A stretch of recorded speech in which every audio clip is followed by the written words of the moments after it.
Smile emoji അത് ചന്ദ്രക്കല copy അടിച്ചതാണോ എന്ന് നമുക്ക് സംശയം തോന്നാറില്ലേ? പലപ്പോഴും ചന്ദ്രൻ രൂപം അങ്ങനെയാണ് നമ്മൾ കാണുന്നത്. എല്ലാ മാസങ്ങളിലും അമാവാസിക്ക് തൊട്ട് മുൻപും പിൻപുമുള്ള ചില ദിവസങ്ങളിൽ ചന്ദ്രനെ വളരെ നേർത്ത രീതിയിലാണ് കാണാറുള്ളത്.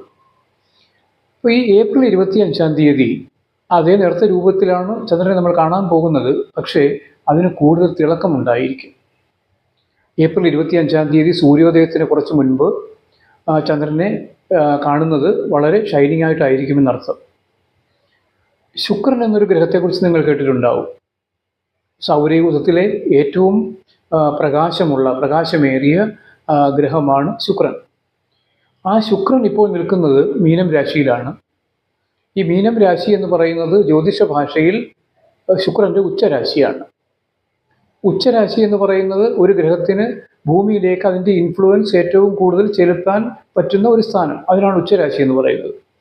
അങ്ങനെയുള്ള സ്ഥാനങ്ങളിലാണ് ഇപ്പോൾ സൂര്യനും ശുക്രനും നിൽക്കുന്നത്. രണ്ടും അടുത്തടുത്ത രാശികളിലാണ്. സൂര്യൻ മേടം രാശിയിലും ശുക്രൻ മീനം രാശിയിലും.